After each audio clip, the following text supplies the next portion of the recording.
বাচ্চার প্রতি আমার মায়া, আমি থাকতে পারছি না, সংসারে কোনো কাজও করতে পারছি না। সন্তান জন্ম দিয়েই হাসপাতাল থেকে পালিয়েছেন এক মা, আর এদিকে নবজাতক কন্যা শিশুটিকে নিয়ে চরম বিপাকে পড়েছেন হতভাগ্য পিতা। পৃথিবীতে কোনো মা তো আর পারে না যে বাচ্চা জন্ম দেওয়ার পরে বাচ্চা রেখে পালায় চলে যায়। সে তো কিছু না হলেও তো 2টা মাস ধরে রাখতে পারতো, তাও তো সে করেনি। মানে বাচ্চার মুখটা দেখছে কিনা তাও সন্দেহ আছে।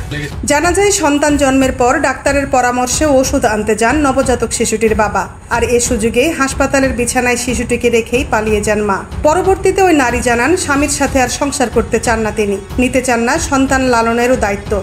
আইনের কাছে ওইটাই বলছি, আমার ওইটাই জান করে দেয়। আমি এইটাই সবার কাছে মানে দাবি করতেছি, আমার বাচ্চাটা যেন সুন্দরভাবে পৃথিবীতে বাঁচে থাকতে পারে, মানুষের মতন যেন। ঘটনাটি নওগাঁর মান্দা উপজেলার তেতুলিয়া ইউনিয়ন স্বাস্থ্য ও পরিবার কল্যাণ কেন্দ্রে ঘটে।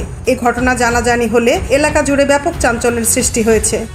নিয়ে আসছে সবাই থেকে নিয়ে আসছে, তখন এসে শুনে দেখি যে তার মা নিয়ে চলে আসছে। মানে বাচ্চাটাকে কি রেখে এসেছিলেন না বাচ্চার মা তাকে নিয়ে এসেছিলেন? না, রেখে আসছিল, ওখানে রেখে আসছে। নওগাঁর মহাদেবপুর উপজেলার চকহরি বল্লভ গ্রামের বাসিন্দা তৌহিদ ইসলাম 2 বছর আগে প্রেমের সম্পর্কের সূত্র ধরে মান্দা উপজেলার শাহাপুর গ্রামের বাসিন্দা ওই নারীকে বিয়ে করেন। বাচ্চা রেখেই পালিয়ে চলে গেছে। এ ব্যাপারে স্থায়ী সমাধান চেয়ে নবজাতকের পিতা বাধ্য হয়ে দ্বারস্থ হন মান্দা থানা পুলিশের। এখন অভিযোগ হয়েছে কিনা শুনলাম যে অভিযোগ হয়েছে। অভিযোগ কার বিরুদ্ধে করবে বলে? কি অভিযোগ হচ্ছে? আমার কাছে আসছিল, আমি স্বপ্রণোদিত হয়ে পুলিশ পাঠিয়েছিলাম যে একটা মা কিভাবে হয় না, মায়ের কথা যে আমি তার সংসার করব না, তার সাথে আমার সংসার হবে না, আমি বাচ্চা রাখতে পারবো না।